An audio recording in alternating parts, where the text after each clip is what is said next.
नगर निगम परिषद की अभियाचित बैठक का आयोजन आज सभापति मनोज सिंह तोमर की अध्यक्षता में निगम परिषद कार्यालय में किया गया। अभियाचित बैठक में शहर विकास के संबंध में विभिन्न बिंदुओं पर चर्चा कर निर्णय लिए गए, जहां शहर के विभिन्न मुद्दों को लेकर विपक्ष और सत्ता पक्ष के पार्षदों द्वारा भी काफी हंगामा किया गया, जिसमें नगर निगम के अपर आयुक्त अतिबल सिंह पर भी पार्षदों द्वारा गंभीर आरोप लगाए गए। ऐसे में ग्वालियर नगर निगम आयुक्त द्वारा अतिबल सिंह से संबंधित विभाग का पदभार छीन लिया गया है। नेता प्रतिपक्ष हरिपाल सिंह ने बताया कि परिषद की बैठक में पार्षदों ने अपने मुद्दे उठाए थे, जिस पर नगर निगम आयुक्त द्वारा अतिबल सिंह को हटाया गया है, क्योंकि पार्षद नगर निगम की चुनी हुई इकाई है और जनता की समस्या को यहाँ परिषद में उठाते हैं।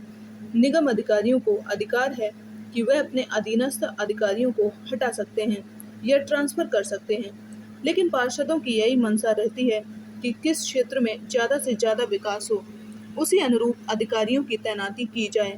खासकर जिन अधिकारियों पर भ्रष्टाचार के आरोप हैं, उन पर कार्रवाई हो।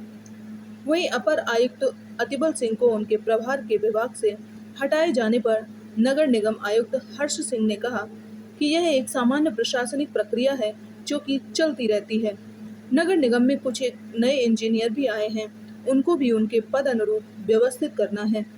इसलिए अतिबल सिंह को प्रशासनिक फेरबदल के तहत हटाया गया है, जिससे नगर निगम प्रशासन बेहतर परिणाम लोगों के सामने ला सके।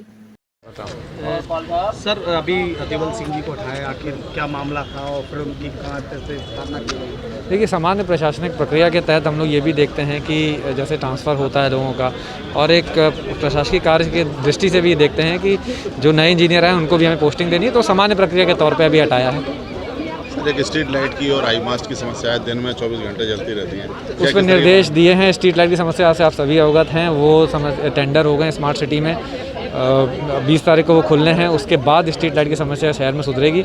जहाँ तक सुबह अगर लाइट जलती है उस पर स्ट्रिक्ट निर्देश हैं कि सुबह ना जले, और आप देखेंगे उसमें परिवर्तन होगा। सर, ऐसा देखने में आ रहा है कि परिषद में लगातार जो कुछ अधिकारी कर्मचारी उनको लेकर लगातार विरोध होता रहा, सत्ता पक्ष और विपक्ष लगातार आरोप लगाए, उनमें एक अधिकारी को आपने स्थानांतरण किया, आगे के अधिकारियों और भी है। ये देखिए, जैसे भी प्रशासकीय कार्य की दृष्टि से हम लोग ये देखते हैं, हमें एफिशिएंसी प्रोवाइड करनी है सेवाओं में, उसके हिसाब से हम लोग ट्रांसफ़र करते हैं। आपको पता ही है कि कुछ नए इंजीनियर भी आए हैं, उनका भी उपयोग सही तरीके से करना, तो उसके हिसाब से जमावट कर रहे हैं।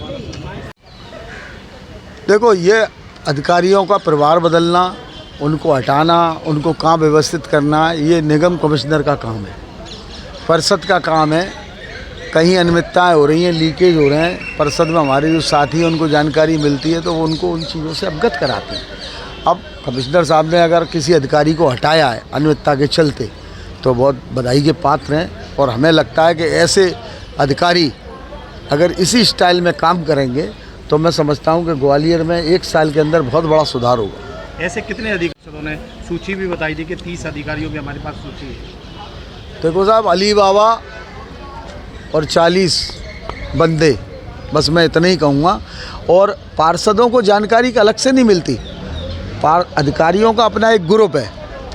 हमारे मन के काम नहीं हो रहे तो हम उस सीट से हटने के बाद, या हमें ऊपर सीट पर पहुंचना है तो हम ही खुद बता देते हैं कि भाई साहब वहाँ अनियमितता हो रही है, जहाँ हो रही है। और जब जानकारी मिलती है तो हम ट्रस्टी हैं, पार्षद ट्रस्टी हैं, तो वो अपनी जानकारी निकालते हैं, और उनको लगता है कि कहीं गड़बड़ या लीकेज है तो उस पर चर्चा करी जाती है सदन में। एक प्लेटफार्म उनका यही तो है। फहरिस्त लंबी है। अब वो तो फहरिस्त तो लंबी है, और धीरे धीरे कभी कभी क्या होता है, कुछ अच्छे अधिकारी भी हैं नगर निगम में जो बेचारे दिल लगा करके, मन लगा करके काम करना चाहते हैं। तो हमको ये भी ध्यान रखना पड़ेगा कि ऐसा ना हो कि किसी अनियमितता बरतने वाले अधिकारी के चक्कर में कोई भला अधिकारी बेचारा पिस जाए। उसका भी ध्यान रखना पड़ेगा, गेहूं के साथ घुन ना पिस जाए।